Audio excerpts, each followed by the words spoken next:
Salut à toutes et à tous. Aujourd'hui, on se retrouve pour une vidéo sur la protéine végétale. Pour ceux qui n'auraient pas vu notre première vidéo sur les boissons de l'effort, et je vous invite à aller la visionner de suite, je m'appelle Nina et je suis en service civique au Team L, chargée de la nutrition pour les cyclistes. Alors dans un premier temps, qu'est-ce qu'une protéine?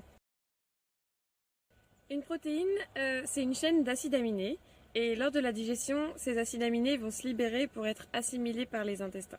Si l'apport en protéines est insuffisant, le corps va puiser des acides aminés dans la masse musculaire. Il existe 8 acides aminés qu'on va dire indispensables ou essentiels qui sont non synthétisés par l'organisme et qu'il va falloir apporter impérativement par l'alimentation. Que ce soit pour la vie quotidienne, mais aussi et beaucoup pour la pratique sportive, on entend beaucoup parler des protéines. Mais alors, à quoi elles servent et pourquoi est-ce qu'on doit en manger? Tout d'abord, c'est un composant majeur de l'organisme. Il compose nos cellules, nos fibres musculaires, le collagène, etc. Les protéines aident aussi au transport de molécules. Par exemple, l'hémoglobine est composée de protéines. La transférine est une protéine qui aide à transporter justement le fer. Elles ont également un rôle dans la protection du système immunitaire puisque, par exemple, les anticorps sont des protéines. Elles composent aussi nos hormones, comme l'insuline par exemple, et elles ont un rôle énergétique. Comme je l'ai évoqué tout à l'heure, les protéines ont un rôle essentiel dans la contraction, mais aussi dans le maintien de la masse musculaire et aussi dans la récupération musculaire, d'où l'importance d'en consommer, notamment pour les sportifs. Maintenant, on va voir quelle est la différence entre des protéines animales et des protéines végétales.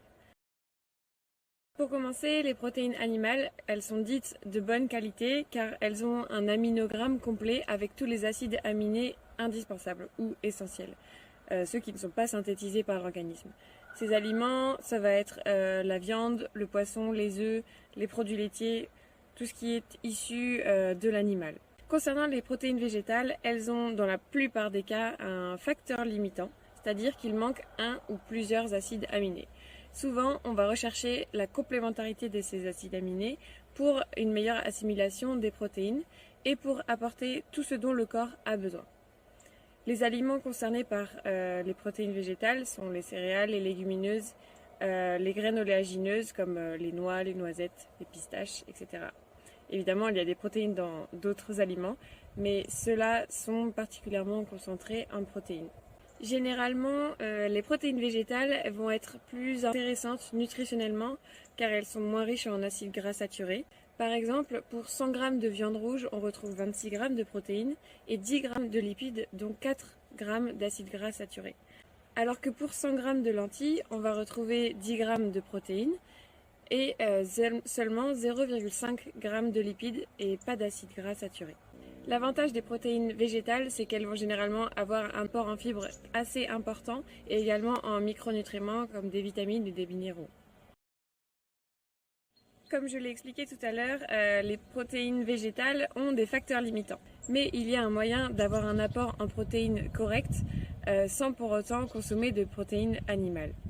En effet, généralement les céréales vont avoir un facteur limitant qui est la lysine, tandis qu'elles vont être riches en méthionine, alors que les légumineuses, à l'inverse, vont être riches en lysine, mais pauvres en méthionine, qui sont tous les deux des acides aminés. Alors il faut combiner les deux dans un même repas pour assurer la complémentarité des acides aminés. À travers le monde, beaucoup de cultures associent les céréales et les légumineuses. Par exemple, on va retrouver les pois chiches avec la semoule dans le couscous. Dans la culture africaine, on retrouve le riz et les lentilles. La culture asiatique, on retrouve le soja avec le riz. Pour un chili con carne, on va retrouver du riz avec des haricots rouges ou du maïs avec des haricots rouges. En Vendée, on retrouve également le pain avec les mojettes ou les haricots blancs. Ou encore dans la culture indienne, le pain pita, avec les pois chiches qui seront le houmous. Il existe également quelques aliments végétaux qui ne possèdent pas de facteurs limitants. On parle notamment du quinoa qui est considéré comme une pseudo-céréale et qui a tous les acides aminés essentiels. On parle aussi du soja qui existe sous de multiples formes. Le tofu, le miso, le tempeh, on peut le retrouver en jus, en huile, en farine, en sauce. Alors c'est vrai que parfois il est assez controversé car il est considéré comme perturbateur endocrinien et donc un danger pour la santé. En réalité, il peut l'être pour les personnes ayant des maladies liées aux hormones, comme le cancer du sein ou de la prostate, ou encore une hypo ou une hyperthyroïdie. et pour les personnes qui en consomment plusieurs fois par jour, tous les jours. En dehors de ça, le soja a un profil lipidique plutôt intéressant avec des acides gras essentiels et tous les acides aminés essentiels, donc c'est une protéine complète. C'est donc plutôt intéressant, mais fortement déconseillé pour les enfants de moins de 3 ans, également pour les femmes enceintes ou qui souhaitent tomber enceintes, ainsi que pour les personnes à risque de maladie ou ayant une maladie liée aux hormones. Alors maintenant qu'on a évoqué tout ça, je vais vous donner quelques conseils pour choisir vos protéines, qu'elles soient animales ou végétales. Pour les protéines animales, on va essayer de privilégier les viandes maigres, les viandes blanches, comme le poulet, la dinde, le lapin, le porc. On peut évidemment consommer de la viande rouge, ça va aussi apporter des minéraux et des vitamines qu'on ne retrouve pas dans les autres viandes, mais en moindre quantité par rapport à la viande blanche. En ce qui concerne le poisson, variez vos apports, maigres ou gras. Dans les deux cas, il vous apporte des choses différentes, tant en termes de vitamines, de minéraux, qu'en termes d'acides gras. Je pense notamment aux poissons gras qui apportent des oméga 3 et des oméga 6. L'important est de manger varié, mais l'important est aussi de manger de bonne qualité. Manger moins de viande, mais de meilleure qualité. Alors là, on va du coup s'intéresser à la condition d'élevage, au bien-être animal, à l'empreinte environnementale, est-ce que c'est local ou non. Pour les protéines végétales, vous avez bien compris maintenant qu'on va chercher la complémentarité des acides aminés avec des céréales et des légumineuses. Mais si vous allez en grande surface, il vous arrive peut-être de voir des pavés ou steaks végétariens. Alors attention à bien lire les étiquettes et les valeurs nutritionnelles au dos du paquet, car certains produits ne sont finalement pas intéressants nutritionnellement en termes de protéines. On parle d'un aliment source de protéines à partir de 12 grammes de protéines pour 100 grammes de produit et d'un aliment riche en protéines à partir de 20 grammes de protéines pour 100 grammes de produit.